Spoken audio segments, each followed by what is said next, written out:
We had spoken to you about CQC and all of this quite recently, as recently as October, I think, of last year. And at the time we were saying January 1st, remember the date, that's when all of this is going to be coming in, lots of new, shiny, exciting things.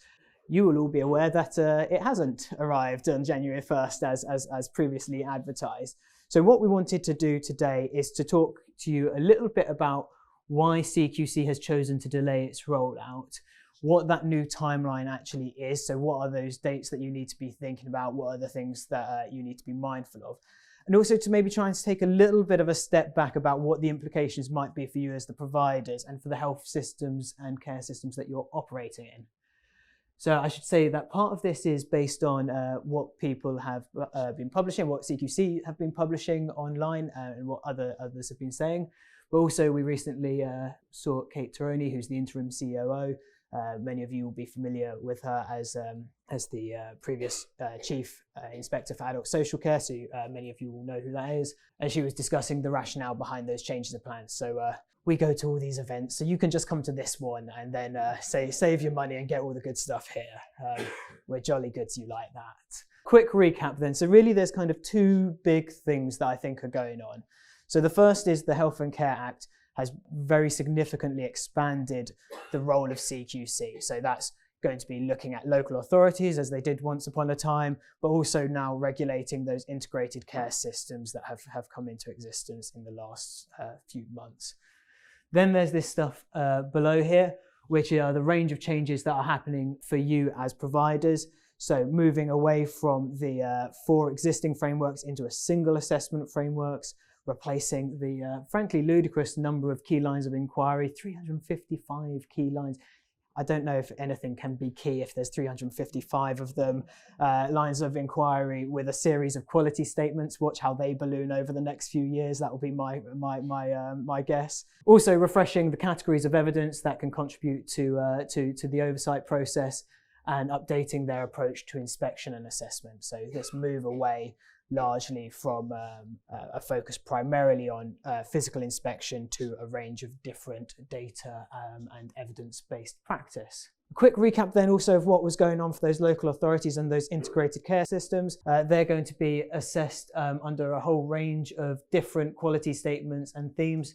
So you've got the local authority there with its 4 themes of working with people, providing support, ensuring safety and leadership. So they've got 9 quality statements under 4 themes, just slightly different. The integrated care systems, 3 themes, and I think it's 17, 19, yes. Quite a few quality statements under the categories of leadership, integration, quality and safety. So these are the things that are going to be focused on when the inspection regime rolls out for local authorities and for integrated care systems. The key thing, what is the new timeline? I suppose I just wanted to start by being fair to CQC. Things have been going on over the last few months at CQC. It's not that this has just been kicked into the long grass. And I think the key thing that is going on for them as an organisation at the moment is there's some quite significant changes to their internal staff structure. So previously they've had a range of operational teams that are made up of inspectors in specialist areas. So those are looking into different types of setting, whether that's the adult social care settings that you're responsible for, or whether that's different parts of the health system. What they're moving into are 4 regional teams.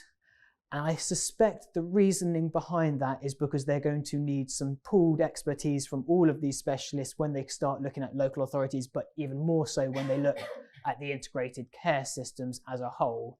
That being said, I'm not sure how different this will feel for all of you. I would hope that the same sorts of people with the same sort of specialist knowledge of adult social care will still be the people who come to see you when they do inspections. But I have to say that level of detail is not available, so I'm drifting in towards speculation there.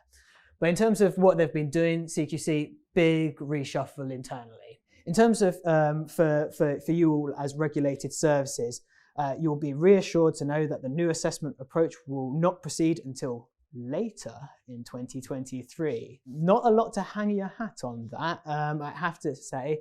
Slightly more specific than later in 2023 is summer of 2023 when the new online provider portal, I can only imagine how excited you are about that, will be available.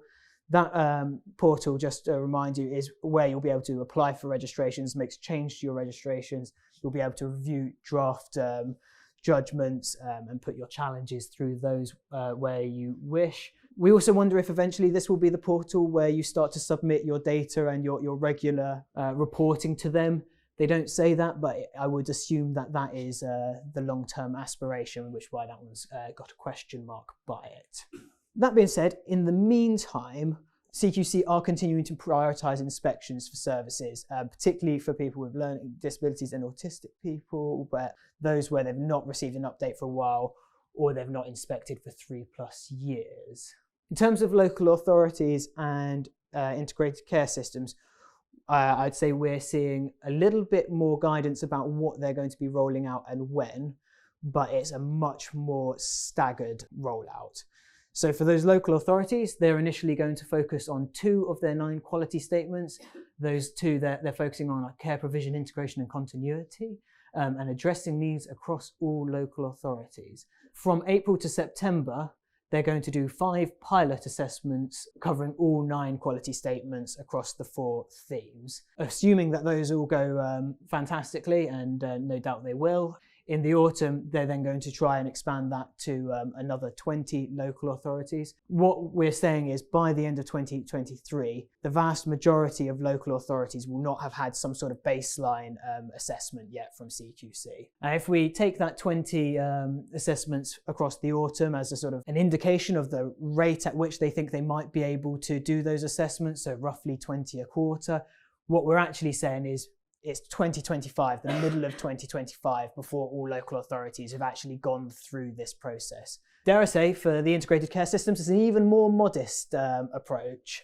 We're starting with just 1 quality statement, which we're going to look at across all of the integrated care systems.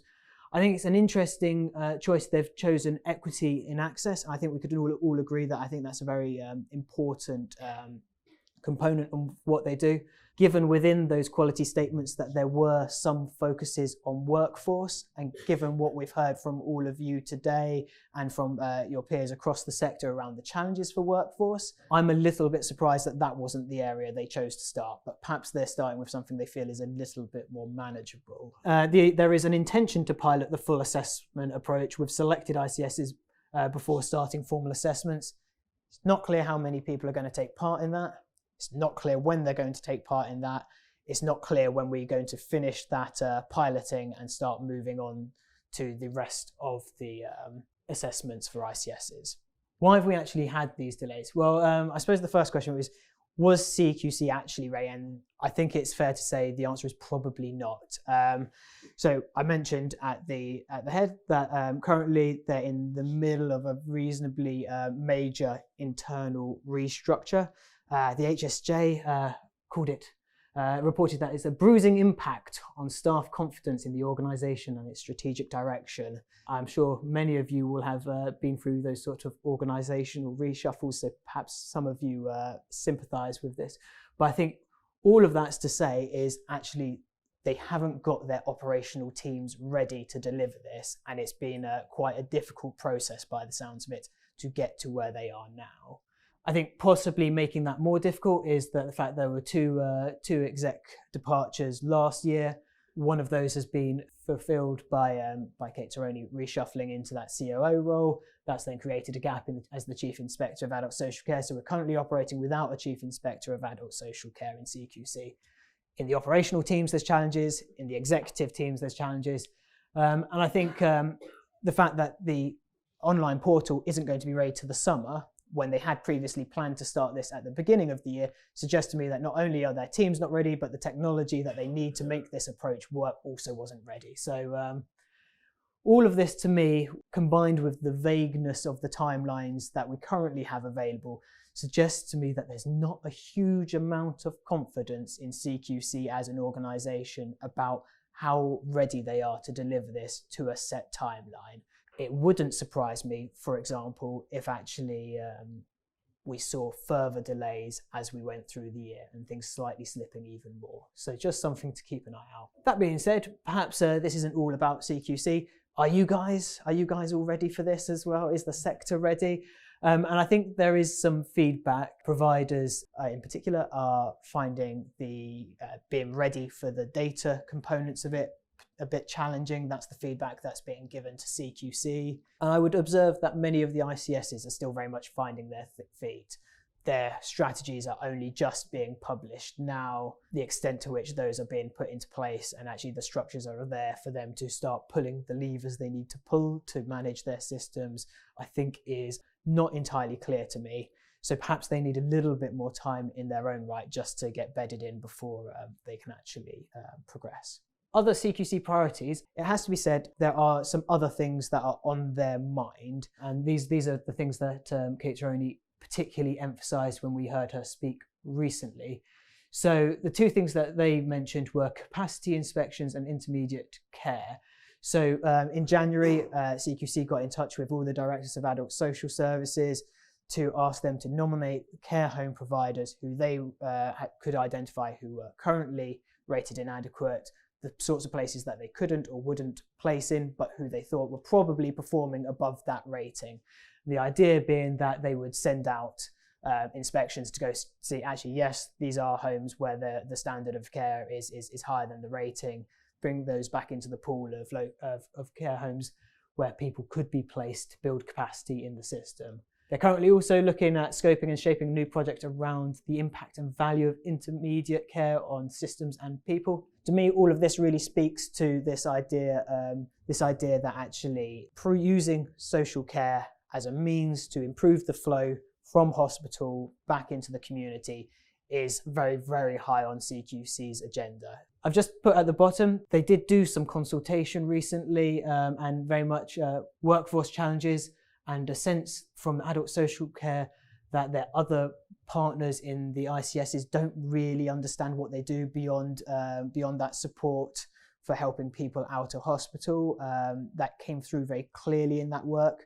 I suppose it's interesting to me, given what we've seen in terms of the priorities they're going to pilot in their assessments, in terms of their actions, in terms of their other priorities and activities they're doing, workforce influencing the role of adult social care within ICSs. That doesn't really feature for me. It's still very much on the day-to-day job of trying to address DTOC. And I think you can see that borne out not just in words, but in actions as well. So when we last spoke to you in October, we were just showing you these figures. This is the CQC inspections in all adult social care services. And we had gone up to this bar around September. And we were just saying, oh, it looks like the backlog of inspections that had taken place from COVID might have been cleared now. Perhaps we're moving in readiness to January to this new way of doing things, fewer inspections. We're seeing this nice, clear downward trend. Since September, it turns out we got that one completely wrong. Sorry about that, because it has now spiked to a level that we haven't seen for years. March, with over 700 inspections in all adult social care services. I think this is very much that capacity building, that capacity inspections that they mentioned. I suspect this is trying to bring people back into the pool that can be placed in, so to serve those NHS priorities. I don't therefore think this is a long-term trend. I would expect this to at least return to something a little bit more normal. And as the new framework and the new approach to assessment and inspection comes in, we would perhaps expect to return to that trend we thought we were seeing. Interesting that something different to what we were anticipating has taken place. I think what we're seeing is at the moment very little that addresses regulatory change to support pressing concerns around workforce. So I don't see that they've really thought about how, as a regulator, they can be part of the solution there. I'm not sure they know what that role would look like, what the tools are, what the levers are they could pull. The ICSs are still getting themselves together. They're still doing their strategies at the moment. If you had a really confident, muscular regulator who understood, as they say they do, the value that you will bring, not just in serving a narrow health service aim in terms of getting people out of hospitals, but a wider health and population health aim in terms of keeping people well, keeping them safe and looking after them, stopping them ever going into those services, you would like to see them more heavily involved, I suppose, in that ICS space. but that equity of access as their one focus with all ICSs, unclear timeline about when they're going to get involved with all of the other quality statements and other themes they've mentioned. It seems to me that the ICSs might be slightly more established and fossilized by the time the CQC starts to really try and do baseline assessments with them all. And we could be talking about well into 2025. Hopefully, we will see a stage at which, because there are regional teams, because they're operating, they're covering local authorities, providers, and the systems, they might be able to do a bit of triangulation, but I don't think they're going to get there quickly if they do get there at all. I think there's going to be some teething problems, almost certainly, along the way. There is a positive interpretation of some of this, which is these are big changes, some of them. They're big changes to how they're going to work with you. It's a big new piece of work around the ICSs that they've never done. It's a big reintroduction to the world of local authorities for CQC. So if you're being generous, we can say that actually this is quite a deliberate, potentially thoughtful and sensitive way of trying to do that step by step. I think the focus on proactively seeking services that are performing above their rating, particularly if you're in the business of older people services, that will be, I'm sure, very welcome to you. My feeling is more that some of these other areas where actually CQC isn't stepping up as a major player in some of the most pressing concerns for you at the moment is a bit of a concern. And I think it only serves to remind us that actually their job has become much larger pretty much overnight, and it's going to take some time for those changes to be realised. While you might still have quite a lot of inspections, in terms of all the other changes, they might feel a bit more light touch than you were expecting from them this year. It might not feel like so much change is taking place all at once.